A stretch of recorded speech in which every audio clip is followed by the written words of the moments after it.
All right. Good morning, everybody. How are we doing? Tony, I believe, is a last-second fill-in for Kelly, who's going to give our invocation. For the meal we are about, let's bow our heads. For the meal we are about to eat, and for those that made it possible, for those whom we are about to share it, we are thankful. Stand for the pledge. Pledge allegiance to the flag of the United States of America and to the republic for which it stands, one nation, under God, indivisible, with liberty and justice for all. Now the four-way test of the things we think, say, and do. Is it true? Is it fair to all concerned? Will it build goodwill and better friendships? Will it be beneficial to all concerned? Thank you, Tony. Cheryl, you have the Sergeant at Arms report? I do. We have 39 members present today. We have 3 visiting Rotarians. We have Amy Murphy from Summit,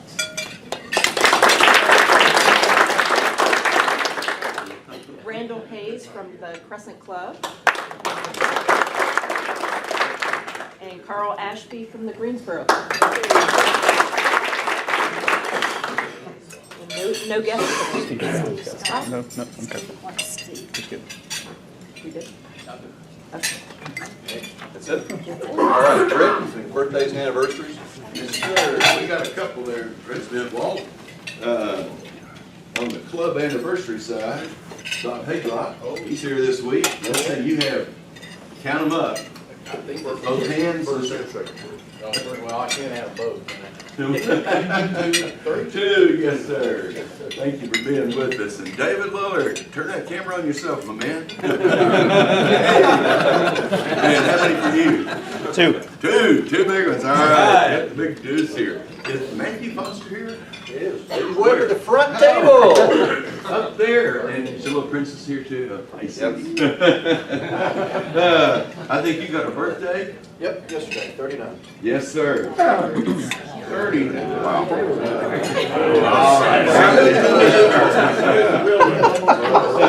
I'll just say happy birthday. That's it. That's all I got. Thank you, Rick. Matthew and I were having a talk up here while we started because Charlotte, the smart one at the table, said, "Daddy, how come we're sitting up here? Don't we usually sit over there?" And I said, Matthew, she's right. Some people do happen to get into a rut, and want to sit at the same table all the time. It's not a bad thing to mix it up a little bit, maybe make some new connections. I know I try to sit at that table, a couple of times, and they just keep moving. But usually. Anyway, Judy passed along a couple of thank yous that we got. First one here from Big Brothers Big Sisters. And it said, "I would like to thank Gate City Rotary on behalf of Big Brothers and Big Sisters and 900 youth we serve each year. As you know, we charge no fees for any of our services. We provide our youth through your generosity. You help make it possible for us to continue in our work in the community. Money can be used to support children matched in our program and the children on our waiting list. You're helping shape our future generations. There were no goods or services exchanged, blah, blah, blah, blah, blah. You have the greatest Rotary president in the world. Thank you very much." That was from last year.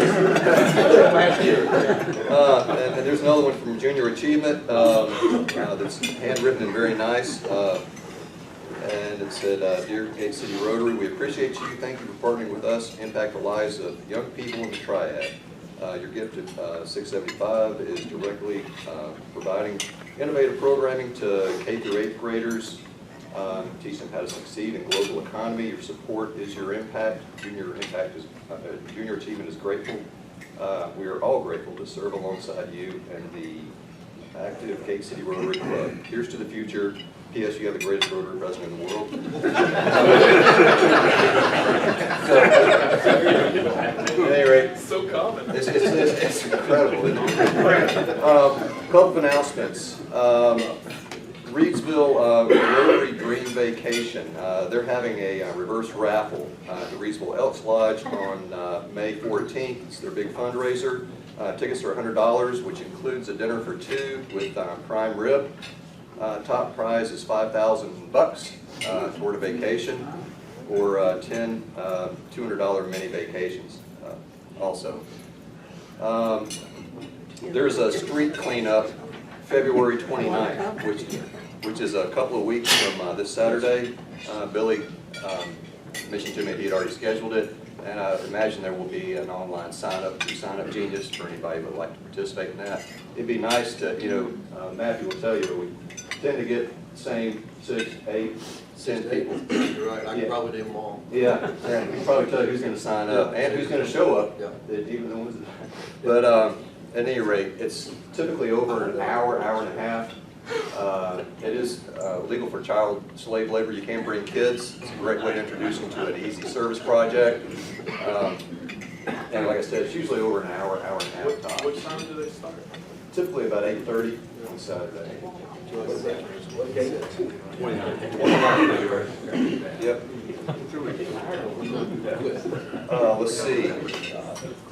I think Crescent Rotary is sponsoring the UNCG basketball versus Wofford on the 19th, which is coming up here next week at 7 o'clock. You should have gotten an email, but if you didn't, you can go on the Crescent Club's website and probably get tickets there. They're discounted tickets, very cheap, and it's great entertainment, and it's fun basketball there in the Coliseum. Yeah, I think they're $5. Exactly. That's, how can you beat that? This might be $10 to park. Yeah, exactly. Let's see, what other announcements do we have from the floor besides district conference? And I know that Chris isn't here today. His wife is apparently very sick and was checked into the hospital yesterday. So, because that's why he's not here doing the feud. But I know that Chris is responsible for the district conference. This is his year to kind of get that thing all organized and attendance. We have several people from our club that have signed up, but we certainly could use several more. Okay, rooms are cheap.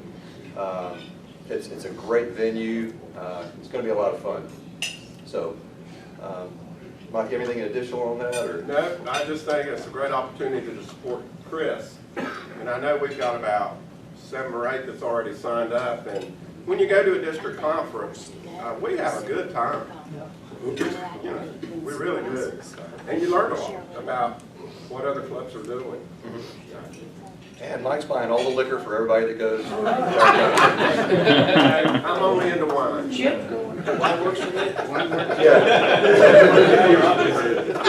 Chip is going. There will be a little bit of drinking and wine going on. So, and that will be great. Let's see. I think we've got time for a lot of happy dollars. It's probably a bit up to me. I love it. Come on, baby. Get them out. Oh. Can I do a quick plug? Lisa's not here, but I at least want to make sure everyone has it on their calendars. May 2nd is going to be the fundraiser, the annual fundraiser. It's Kentucky Derby style, so more to come. But again, I just want to make sure that it's on everyone's radar. May 2nd. Hey, to second that, start asking, all the people we got for sponsors last year, start plugging it right now. Half of them are our own club, but we really need the other half. That's where we raise the money. So start, even before she gives you the information, you can send an email, say, hey, it's coming up again. It's going to be a great party again. Please consider us. All right. Several years ago, sorry, Dan. That's all right. I'm the only one paying, so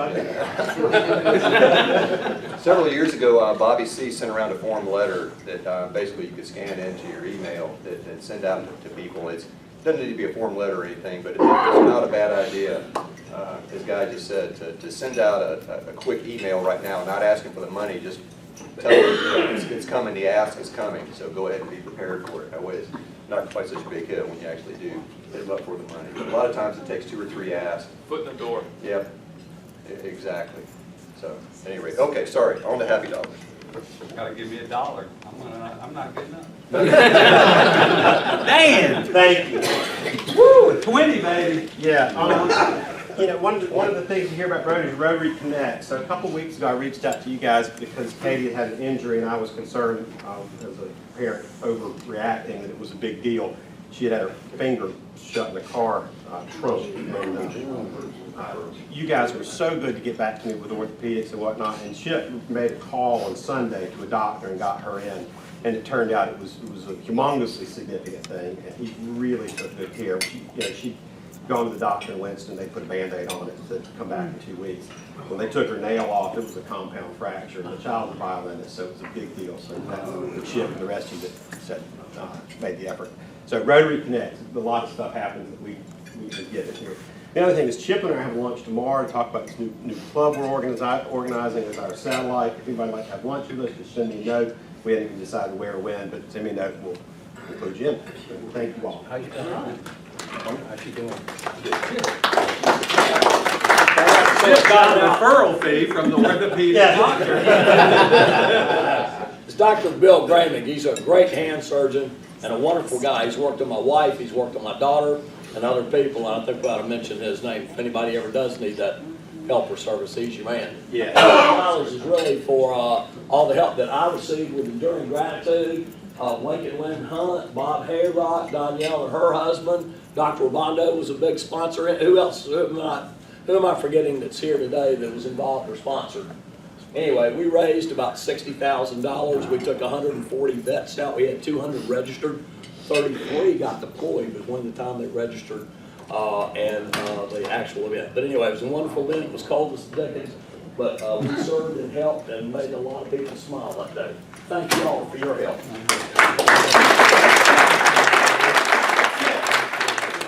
You got enough to tell us about, you paid enough to tell us about your car.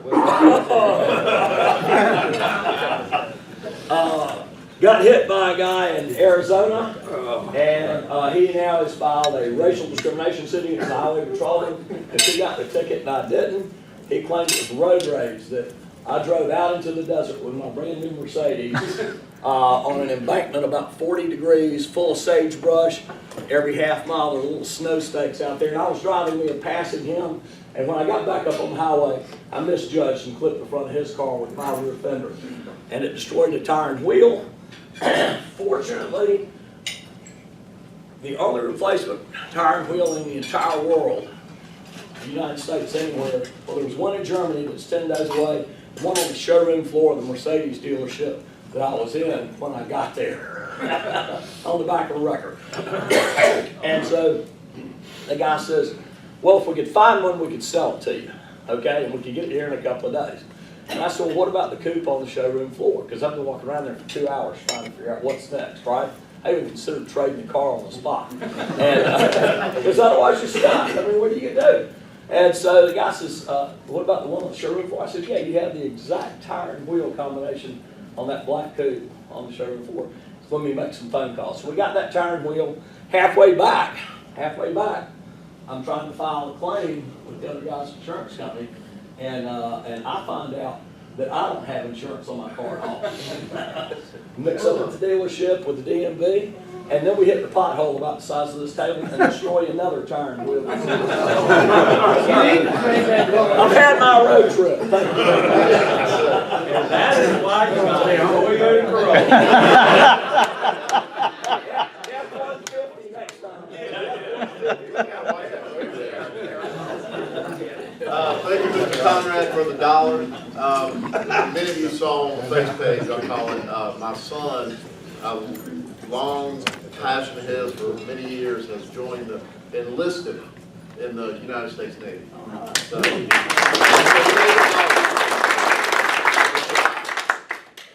Well done, Ralph. So I got a couple of happy dollars. First off, I have cash, so it's the first happy dollar that I've had to be able to say that. So, but I also wanted to post the trip. My husband had such a great time at Operation Enduring Gratitude, so thank you again, and looking forward to volunteering next year. And I wanted to give a shout out to David Graves because he's worked really hard on the invitation flyer for the Derby party, and it looks amazing. So I hope you guys will like it just as much as we do. So thank you, David.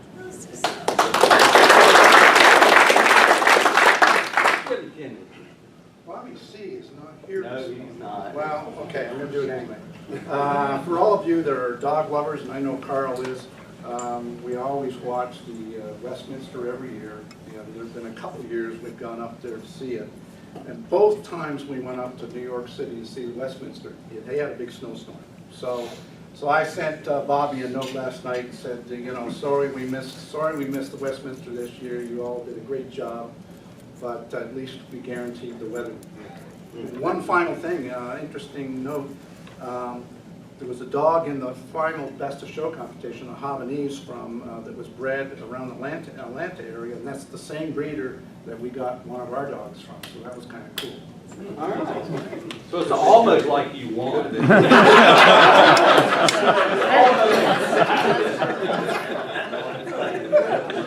Charlotte. My happy dollar is we're going to the mountains when it snows. Oh! There you go.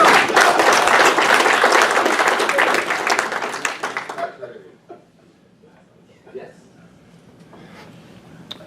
So my name's Randall Hayes. I'm with Crescent, and I just found out this week that I'm a semi-finalist for a Science Technology Policy Fellowship in Washington with the Federal Judiciary. So I might be advising federal judges on science and technology.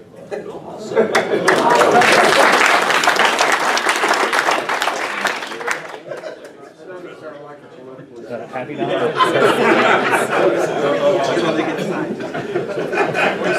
Tell you all about Big Brothers Big Sisters site-based program we were trying to get started in Lindley, and they're basically maxed out on their budget, so they said we had to figure out how to come up with $20,000.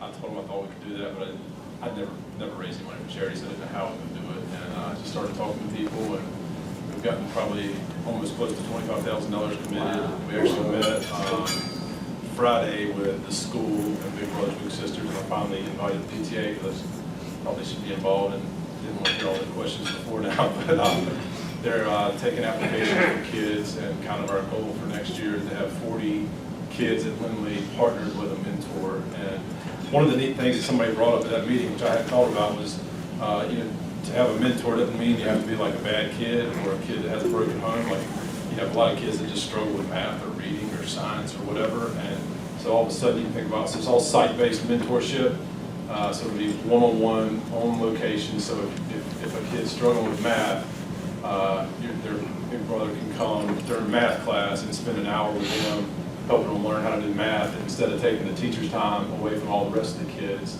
and which is a lot of time what happens. So it's kind of 40 volunteer hours a week for a school that doesn't have a lot of resources, which is pretty neat. Good job.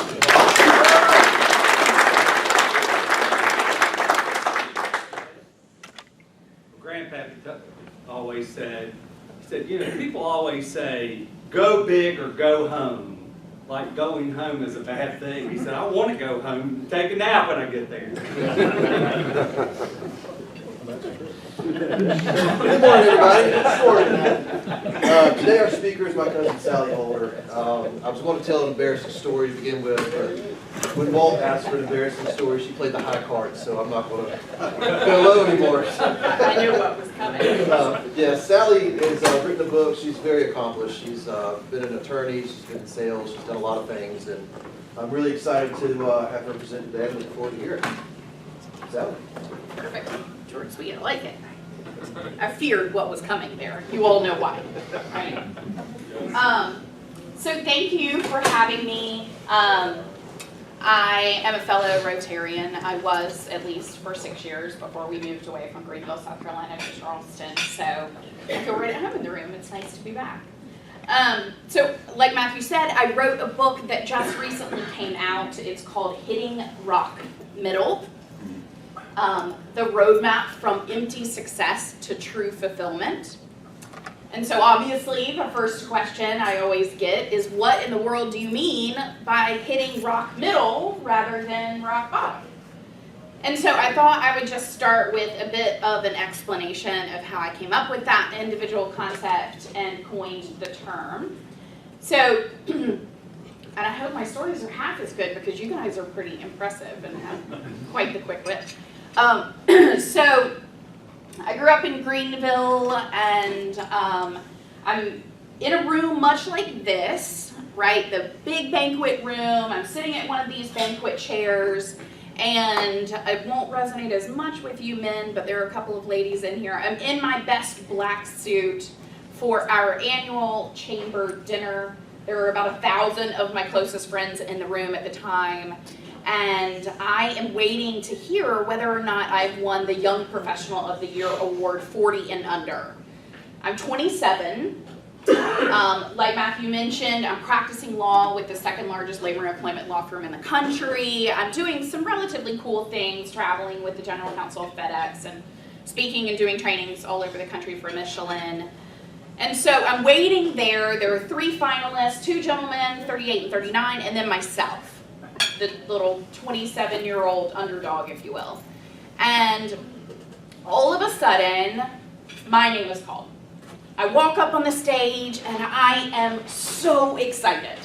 I'm thinking to myself, okay, this is it. This is the moment where now everything else gets easier from here, right? You've likely all had that sort of moment as well. Like, I've checked all of the boxes required to achieve success, and now it's just coasting, right? But we also all know that that's not necessarily what ends up happening from that moment on.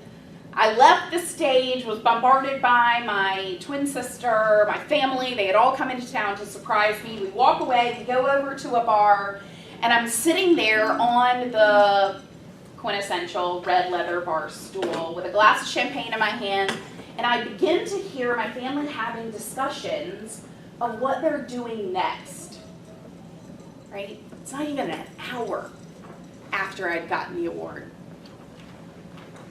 It's only about 45 minutes. And they're saying things like, oh, what's next for you? Oh, well, I'm traveling to Paris, you know. My dad's asking my brother.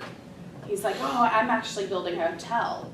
These are real things. I'm like, so I'm sitting there by myself on the bar stool, and the bartender leans across and he says to me, you must be so happy.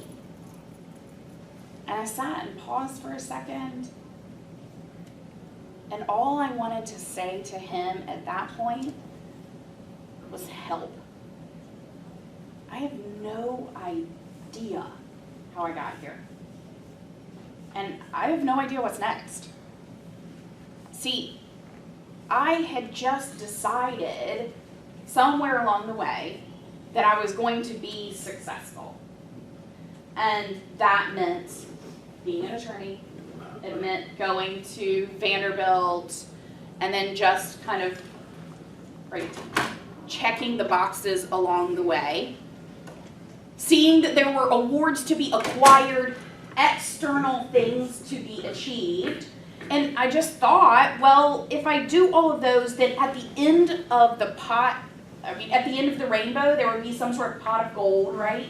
Like someone sort of like patting me on the back saying, congratulations, now you get to be joyful and content and happy.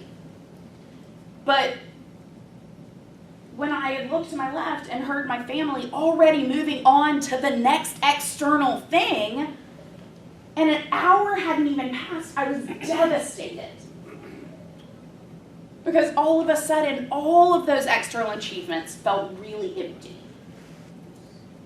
And so at that moment, I said exactly the thing that we all say, which is yes. I'm so happy. Everything is great. And I moved on. And then later on, I did what probably you guys have also done, which is had a moment to myself. And I think I have found coaching men who are entrepreneurs that you guys have this moment just as much as we do. The moment where you close the door and you're by yourself and you're having to sit with it and you're like, oh my gosh, this isn't everything I hoped it to be. What now? Is this all there is? Really? I'm just gonna keep going with the rest of my life, checking all these external boxes, waiting on someone else to tell me I get to feel happy? That can't be all that this life provides. I feel a feeling inside that tells me that there's something else bigger out there for me. Now I have no idea what to do with that. I've got no idea where to go from here. And what happens if I want to create the change? I'm in this enviable position, right? I'm in a position where everyone else continuously comes up to me and says, you must be so happy. Congratulations on all your success. And that made me feel even worse. and more frustrated. Because creating change from a place of success is extraordinarily difficult. And oftentimes frowned upon, right? I still have this one gentleman in Starbucks in my hometown who comes up to me all the time and still says, "I'm so sorry you're not practicing law anymore." And I want to say to him, who are you sorry for? Me or you? I think he's sorry for himself, because he never took the time to then turn internally, which is what I've found we ultimately have to do, is completely shift the paradigm. See, what's broken is that society says, focus on all the external things, and at the end of your life, when, that terrible word, you've done all of these things, you get to feel that feeling. But why do we have to delay that gratification? Why do we have to delay that feeling of fulfillment any longer? Well, I think that we don't have to. I think that if we make a sincere shift and focus on our internal fulfillment, then we get to feel that feeling along the way. So how do you get started?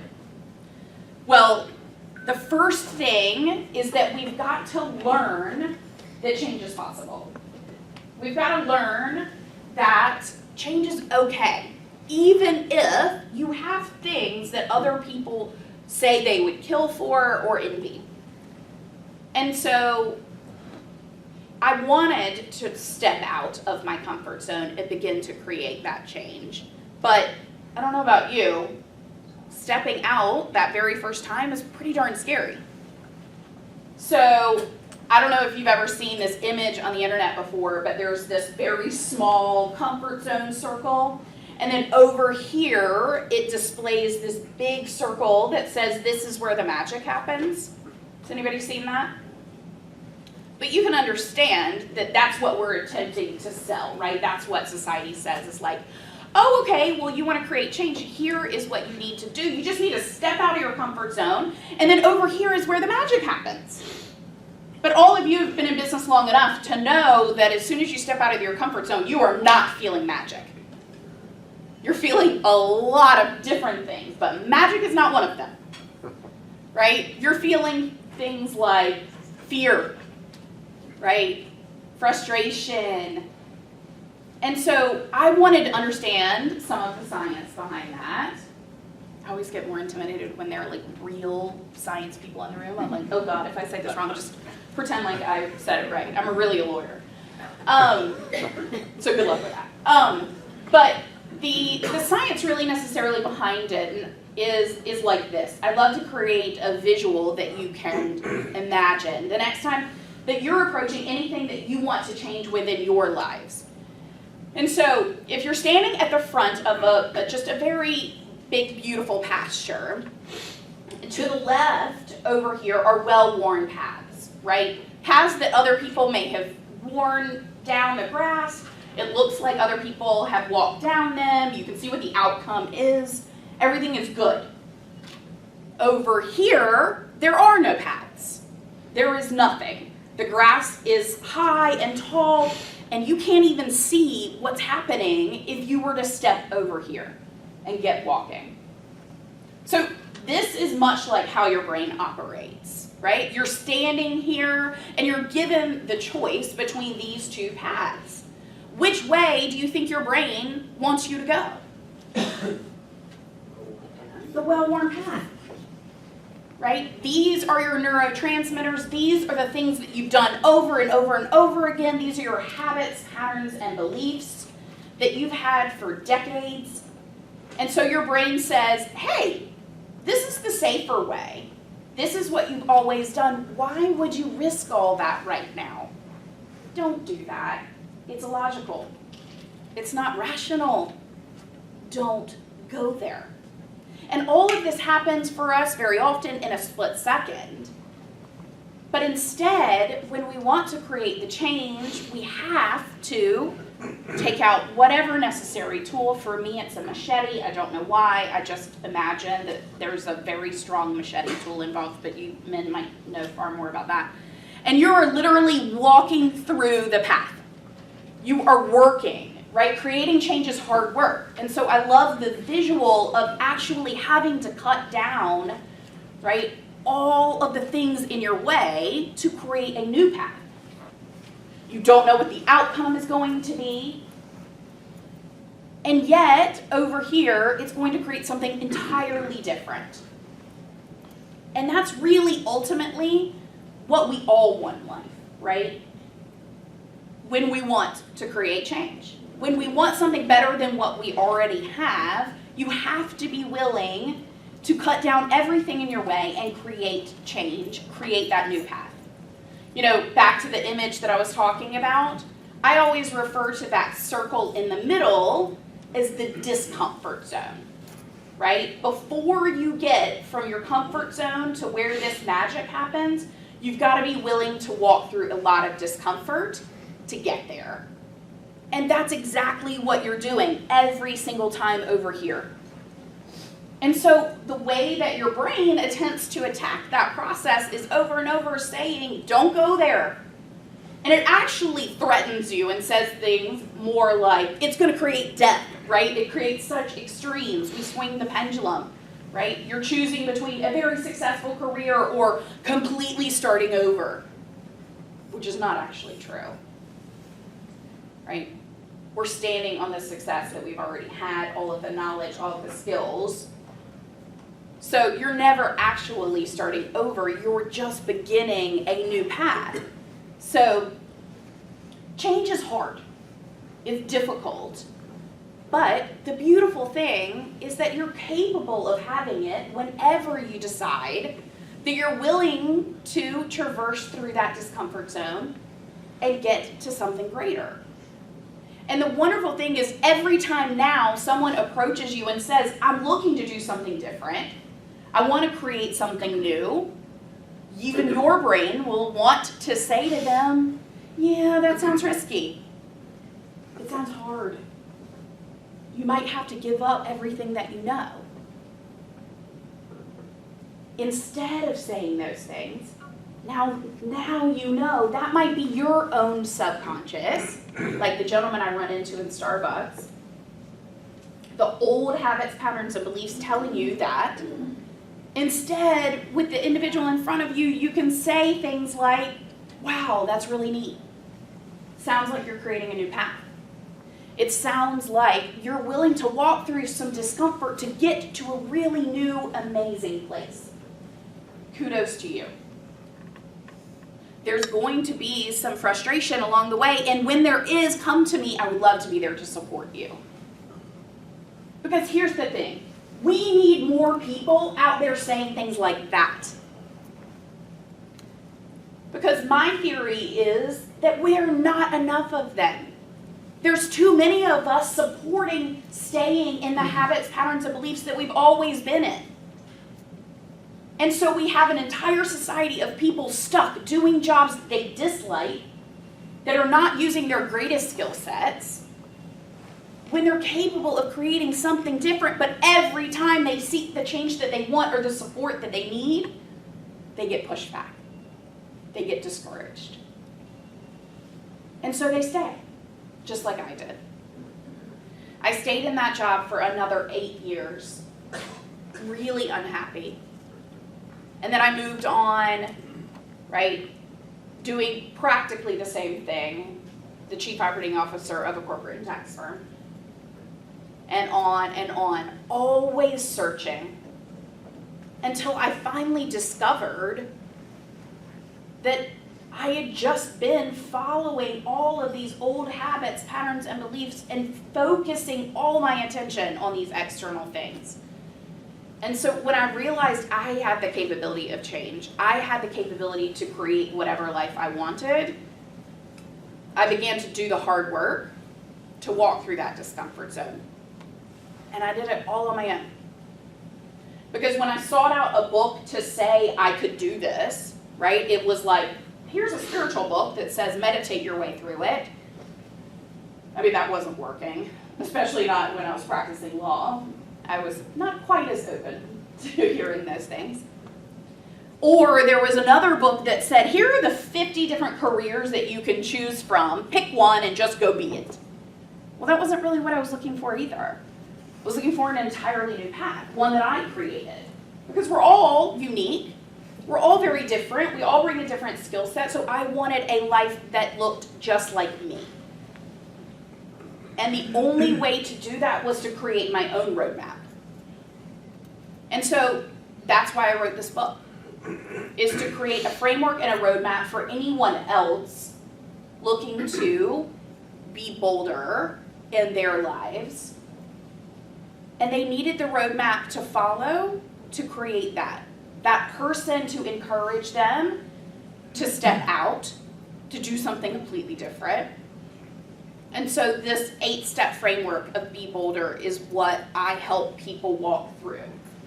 So I do it by coaching entrepreneurs to either create the change that they're seeking or to elevate the success that they have, because this change applies to everyone that's currently in business too, because you're thinking through this thought process, whether you realize it or not, every time you want to develop a new revenue stream, every time you want to take a risk, right, to invest in the development of a new product or the creation of a new job for your business, hire someone. All of these thought processes, old habits, patterns, and beliefs, the way you've always done it, or creating something new, all of those thought processes go through your head, whether you realize it or not, every single time. And so this framework applies to everyone. And what I've come to realize too, originally I thought, well gosh, just being a woman, this must be something that's just only applicable to women. And then I realized, I have a 12, almost 13-year-old son. I mean, I want him to grow up in a world where he can create anything that he wants and doesn't have any obligations to stay in a career he might dislike simply because he's looked upon to be the breadwinner and has to, right? Who says that? We do, over here. In the old habits, patterns, and beliefs that say it doesn't matter that you don't love what you do, you're just having a bad day. Get over it. Stop whining. Work's supposed to be terrible. How many times did I hear that? It's just supposed to suck. Not true. None of that is true. What's true is we haven't been flipping the paradigm. We haven't been looking at it from this new set of beliefs that we're capable of founding. But the only way to create that new set of beliefs is to do the hard work together so that we all shift it and support one another. So it's one of the reasons why I'm so passionate about doing these speaking engagements and going around the country and doing 6 or 7 of these in 1 week, is so that I can spread the message that people don't have to stay in rock middle. That 6 figures may be settling. And that you're capable of having extraordinary success. Because what I didn't realize at the time was my law practice was my rock middle. It was me settling. And now the life and career that I've created past that, when I had the courage to create the new path, is infinitesimally better than the one I had previously had. With all the external accolades, this has a level of fulfillment I never expected was possible for me. But it is. It's possible for you too. Every day, if you can make the choice to create something different and encourage others to do the same. So I hope you will. Thank you for listening to me. I appreciate your time and attention, and if anybody has any questions, I think we have time for 5 minutes. questions, absolutely. Yeah. So it's not too late to go to dental school? Might be. That would be quite the change, but I love that for you. Love that for you. You can come work with me, Matt. So we're going to buy your books. Yes. So unfortunately, had already done 2 events, and so I sold out of them. Good problem to have. They're on Amazon, they're on barnesandnoble.com, and you can even go to Scupper Knox, and they can order it for you as well. But if everyone wants to take out their phone and click on their little Amazon app, I would be, yes, absolutely. Okay. Hitting rock middle and right there on Amazon. Very easy. You did a great job. Thank I you. also have a podcast, and it's of the same name, Hitting Rock Middle. So, you know, I'm always, I have a new episode. Today's what day? Thursday. Oh, okay. No, yesterday, a new episode came out. So every week I have a new episode that comes out. And it's really just about challenging the status quo. It says it's stories of people who decided not to settle for the American dream. And I do interviews also of people doing the same, making wholesale changes and attempting to do something radically different. So it's really fun. Yeah? I thought you did a great job. I'm going to challenge you a little bit here. Love that, yeah. Until technology can do all the jobs nobody wants to do, what do we do? I mean, So there are some jobs but, that I guarantee you nobody gets excited about.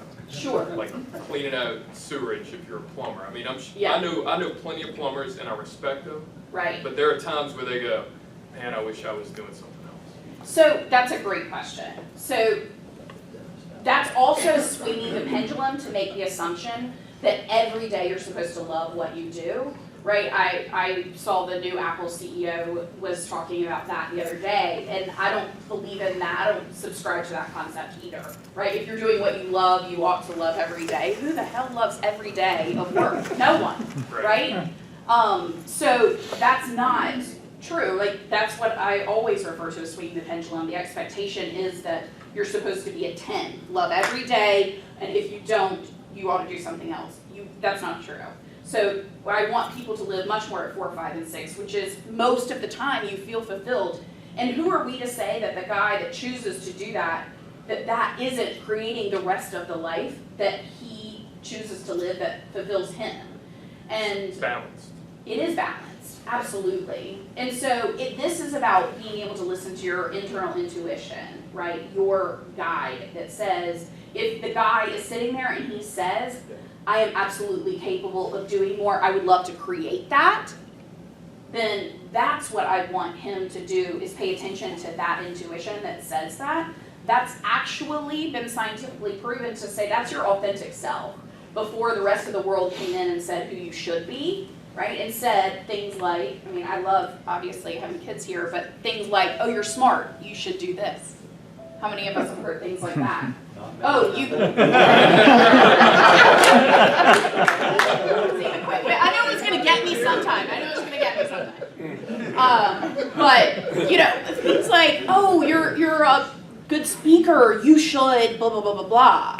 It's the fact that so many of us listen to that, oh, I should, because so-and-so told me I should, and so now I'll follow that and go and do this particular career, and we end up staying there forever, right? But just because we didn't ever take the time to do the internal work to look around and say, well, what would happen if I actually explored the gifts that I came to this earth with? And if I did that, what could I create? So I would say to that person, if you feel satisfied with the life you have and you feel no tug, great, stay where you are. You've made the right choice for you. I honestly think we will get to a point where technology will take a lot of the, I mean, look, you don't have to go and sow a field in our country anymore. Exactly. There's a machine that'll do it. Right. So, I mean, there's going to be changes that are coming and people need to do this. Yeah. They got to find something to do. And so the faster we embrace concepts like this and are willing to do the work, right, you're going to be ahead of the curve. You're going to be the person that's already in the field that you were dynamically intended to be in, right? And I've coached people to be realtors and now a part-time comedian. And she came to me because she wanted to develop I know it's scaring some of you, but I mean, Matthew, let's be honest, he could do that too. But the whole realization is that when you incorporate this aspect, the other part of yourself that you know truly exists, what do you think ended up happening to her career as a realtor? Okay. Tripled, right? She earned more in the first quarter of 2019 than she did in the entire previous year. In the first quarter. Didn't have anything to do with the processes and the procedures that she came to me for. See, external. It had everything to do with individually what was lacking. How do we create that so that she felt the fulfillment? Because when we feel fulfilled and completely overflowing, what are we capable of giving to the current career that we have? A whole lot more. Yeah. What are the primary differences with your life now Yeah. and what it was like then that made you so much happier? Oh my gosh, what a great question. I haven't gotten that one yet. What are the primary differences between my life now? I have a much better marriage. Much. Right, at the end of the day, I despised what I did, so what did I bring home? The leftovers. A depleted cup, right? And so I always use the analogy that, you're a full glass of water coming into every 24 hours. And when people approach you, there is a method of giving yourself to them, and you're pouring some of your cup of water out. That's one way to give it to them. What's another way? Another way is to fill up your cup so high that it overflows. Water still reaches the people around you, but you're doing it in a much better way for yourself. It's not leaving you completely empty and depleted. And so that's the analogy that I would give, is that I poured into myself. And so therefore I had so much more to give to my marriage and to my kids, and both of which are very happy now. And I believe that I'm also modeling this type of life for my children, to be able to say, you're capable of creating, right? We say that to them, but then we say all the other things, like, it becomes lip service, because then we say the things, oh, you're really good at arguing, you should be a lawyer. What? How often do you actually go to the barbecue, Justin? Never. Never, ever, right? We're paper pushers. I did that for many, many years to the National Labor Relations Board. Yeah. So thank you. I'm gonna. Thank you, Sally. Thank Nothing wrong with taking the road less traveled, and a lot of times that's the only way to go. Sally, I have one more duty for you. After you hug Charlotte and pull a card for our cards raffle. Jane, they got to pick a card. Oh, wait, I can pick a card. Oh gosh. And then James will come up and, Okay, it is 506488. Bingo. Jim Kennedy. All right now.